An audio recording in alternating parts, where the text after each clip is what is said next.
Aku pernah mendapatkan bahwa gaji aku dan gaji dua kolegaku yang cowok, kita pada posisi yang sama, pekerjaan kita sama, tapi gajiku lebih rendah.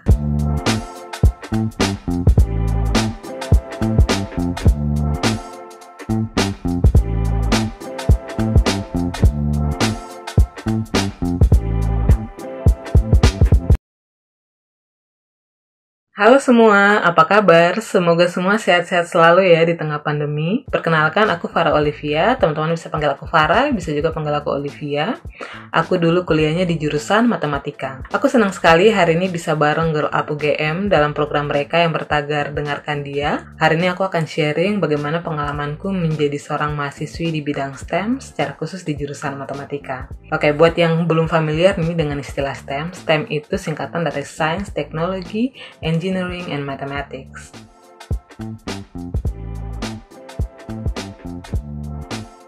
Keseharianku biasanya aku mengajar matematika secara privat. Di sisi lain aku lagi fokus mengembangkan platformku yang bernama Sapa Perempuan Papua. Sapa Perempuan Papua merupakan platform online dari dan untuk perempuan asli Papua.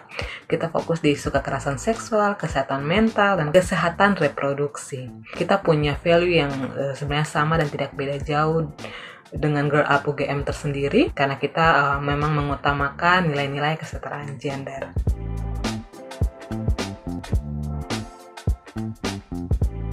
Kalau mau ditanya kenapa aku memilih matematika, hanya satu alasan utama yang paling besar, yaitu aku suka banget sama matematika.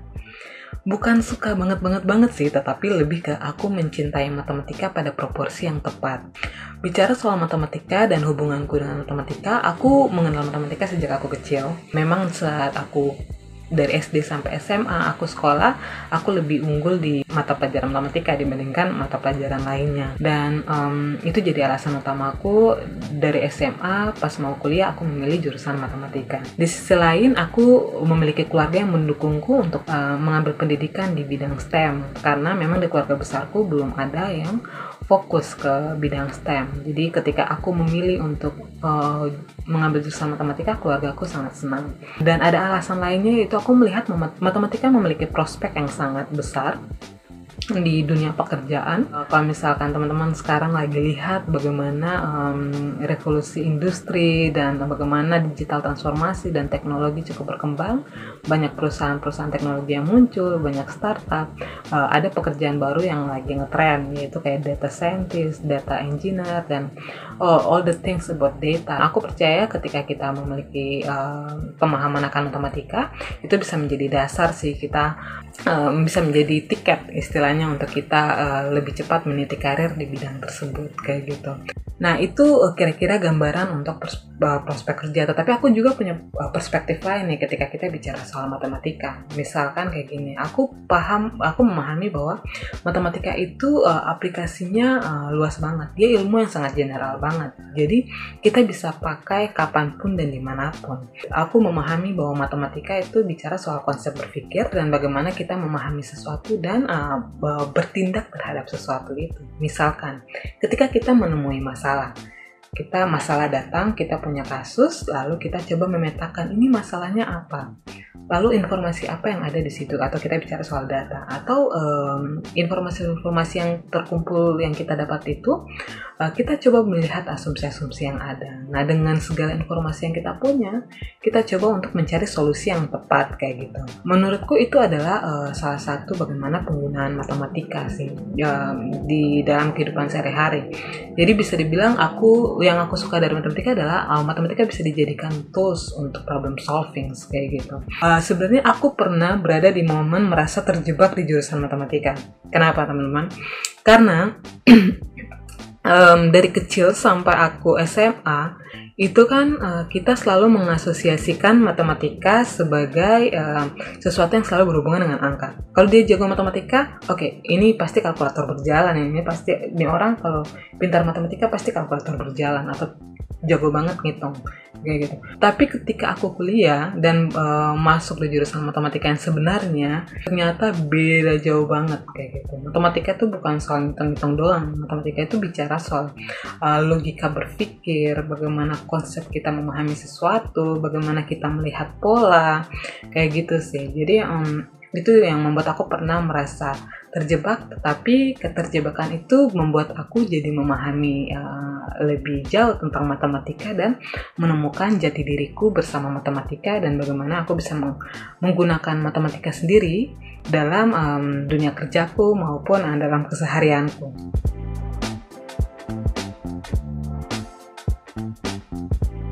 Jadi kuliah di matematika atau di bidang STEM sebenarnya sama dengan teman-teman lain. Aku percaya kita punya tantangan yang sama. Setiap orang mempunyai tantangan yang berbeda-beda, tetapi pasti mengalami tantangan kayak gitu. Aku dari kecil, dari SD sampai SMA di Papua. Lalu saat merantau baru aku coba untuk pindah ke Jakarta untuk berkuliah di jurusan matematika. Jadi bagaimana pengalamanku, keseharianku sebagai mahasiswi di STEM sebenarnya normal. Ya pergi ke kampus, ngerjain lab, ngerjain programming, terus belajar-belajar dari paper, baca-baca buku. Tapi yang paling selalu ada adalah turunin rumus. Itu nggak pernah jauh dari anak matematika. Turunan rumus, membuktikan pakai asumsi dan segala macam itu selalu terafiliasi dengan anak matematika. Itu kira-kira keseharianku.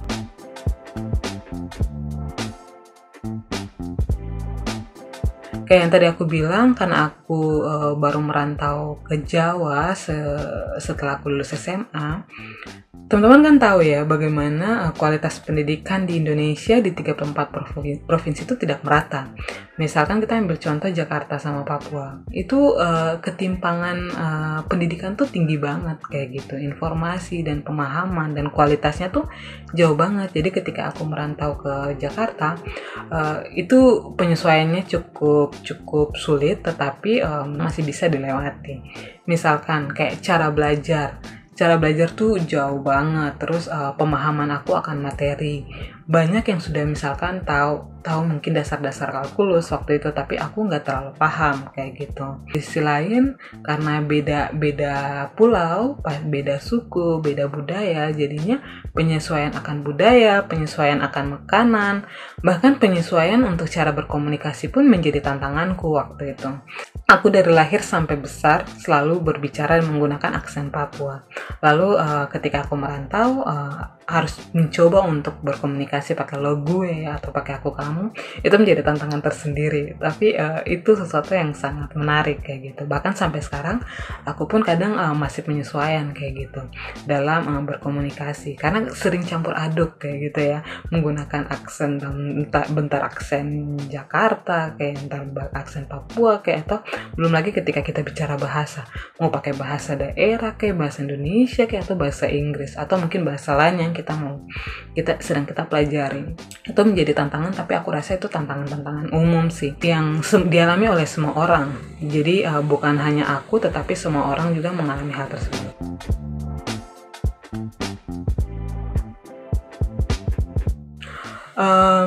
Aku bisa bilang aku setuju ini mempengaruhi. Kenapa? Pertama, kita paham bahwa kita berada di budaya atau kita berada ya di Indonesia yang masih kuat akan patriarkis. Patriarkis itu ditandai dengan adanya hierarki atau adanya ketimpangan dan adanya muncul dua definisi, yaitu definisi gender pertama dan gender kedua, gender utama dan gender kedua.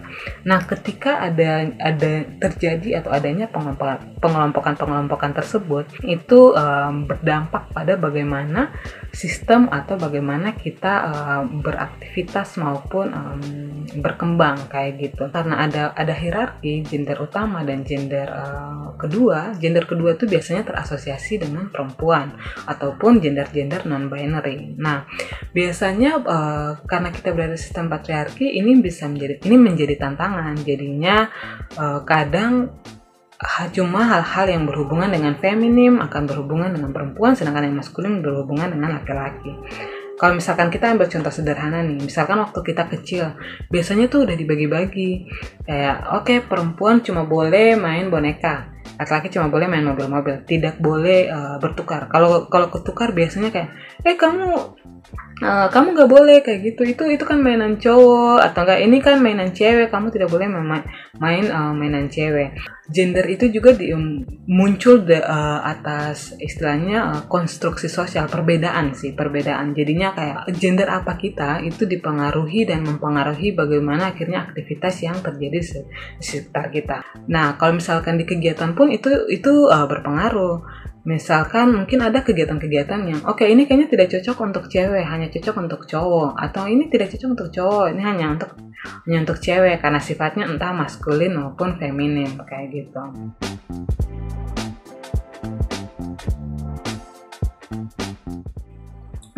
Ini stigma yang sudah lama banget. Jadi kita bicara soal stigma. Stigma itu muncul kan karena adanya kita melakukan pelabelan dan akhirnya stigma muncul dan stereotip, dan makanya kita jadinya mengasosiasikan hal tertentu terhadap hal tertentu. Misalkan STEM sering dibilang jurusan yang maskulin. Mungkin yang lebih relevan dari STEM yang maskulin itu jurusan-jurusan seperti engineering, terus seperti programming, itu jurusan-jurusan yang dianggap maskulin.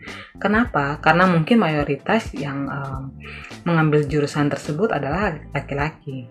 Jurusan teknik kan biasa terasosiasi dengan sesuatu alat-alat berat ya, alat-alat berat, dan terasosiasi dengan sesuatu yang strong. Strong itu selalu dikaitkan dengan maskulin, dan maskulin itu selalu diarahkan dan dikaitkan dengan laki-laki. Nah, stigma itulah yang membuat akhirnya STEM itu dianggap ini kayaknya jurusan yang maskulin banget, jurusan yang cowok banget. Padahal menurutku STEM itu sebenarnya has no gender. Semua jurusan itu nggak punya gender sebenarnya. Apapun jurusannya itu seharusnya tidak terasosiasi dengan gender tertentu kayak gitu. Aku kurang setuju dengan tanggapan bahwa STEM itu maskulin, karena menurutku jurusan apapun itu dia tidak terasosiasi dengan gender tertentu kayak gitu.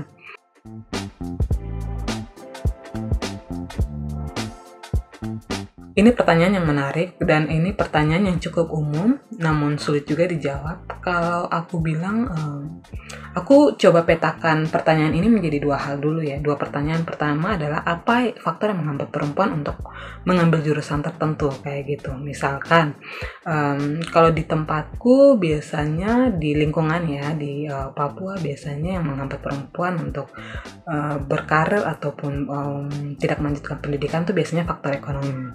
Tapi kalau misalkan kita spesifikasi pertanyaannya ke STEM atau jurusan di bidang STEM, biasanya ini lebih ke kayak stigma kita bahwa STEM itu lebih jurusan untuk orang-orang yang pintar banget kayak gitu, jurusan yang untuk orang-orang yang bold banget gitu secara karakter.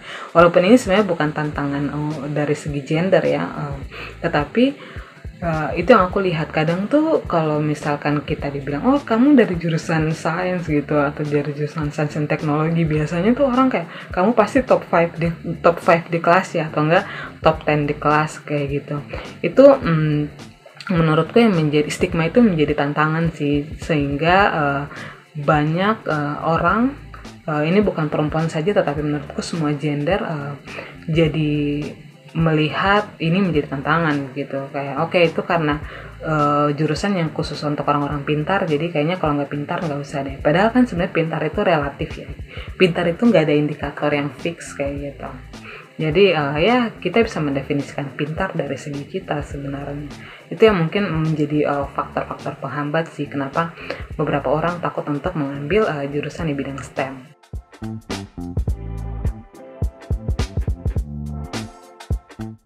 Iya, aku pernah merasa diperlakukan berbeda karena gender dan ras sih kalau aku lebih sering. Apalagi kalau misalkan kita bicara soal isu kepemimpinan ya, orang itu sudah punya stigma kalau perempuan tuh suka baper, suka drama, jadi tidak cocok atau tidak kadang kurang pantas dalam posisi-posisi leader dibandingkan cowok kayak gitu. Padahal sebenarnya drama itu relatif ya, baper itu relatif sih kayak gitu.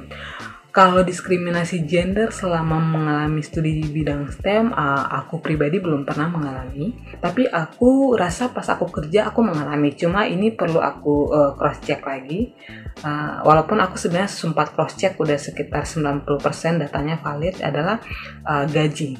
Aku pernah mendapatkan bahwa gaji aku dan gaji dua kolegaku yang cowok, kita pada posisi yang sama, pekerjaan kita sama, tapi gajiku lebih rendah. Itu aku rasa mungkin bisa menjadi bentuk diskriminasi, tapi aku percaya kalau setiap perusahaan mungkin punya indikator yang berbeda-beda. Tetapi aku berharap itu bukan menjadi bentuk diskriminasi terhadap gender karena aku perempuan terus aku diperlakukan kayak gitu.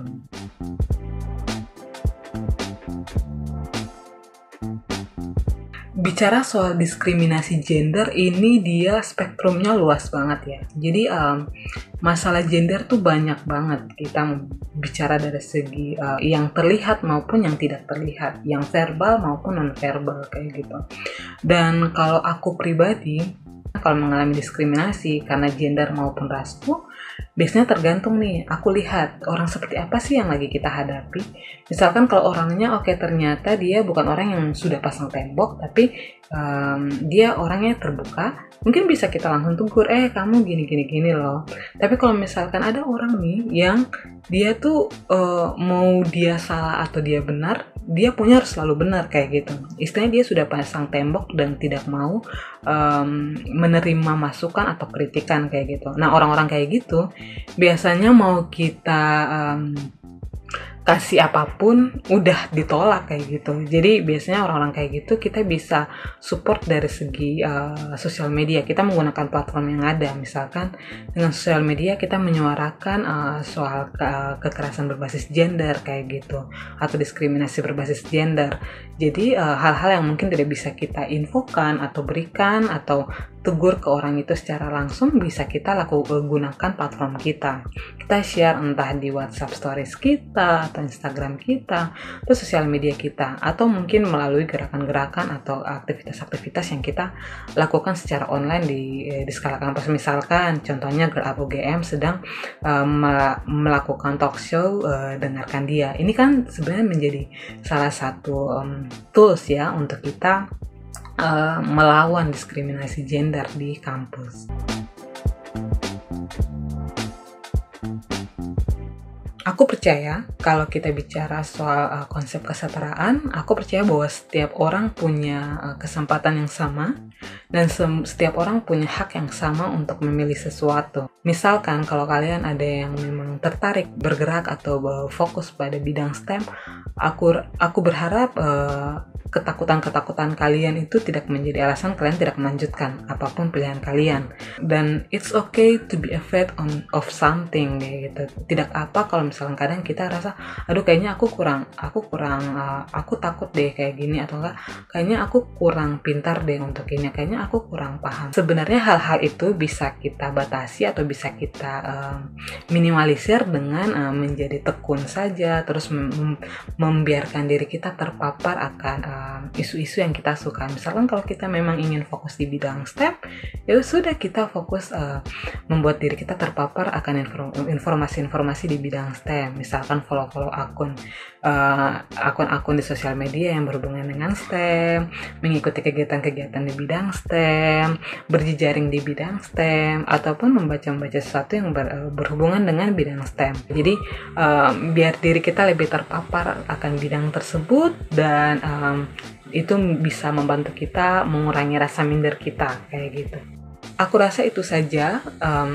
Sisanya aku percaya kalau setiap orang punya hak untuk memilih mau jadi apa, mau seperti apa. Dan kalau misalkan teman-teman nih ada yang punya pertanyaan, teman-teman bisa share aja di kolom komentar, atau bisa hubungi aku juga secara personal di Instagram Saperempuan Papua kalau teman-teman tertarik dengan isu-isu yang relevan dengan soal kesetaraan gender. Tapi kalau teman-teman tertarik untuk mengenal lebih jauh tentang atau berdiskusi lebih jauh soal isu STEM, isu gender atau data, teman-teman bisa hubungi aku di Instagramku di @blackcorley. Oke. Terima kasih, aku kembalikan ke teman-teman The Girl Up UGM. Terima kasih buat waktunya. Dadah.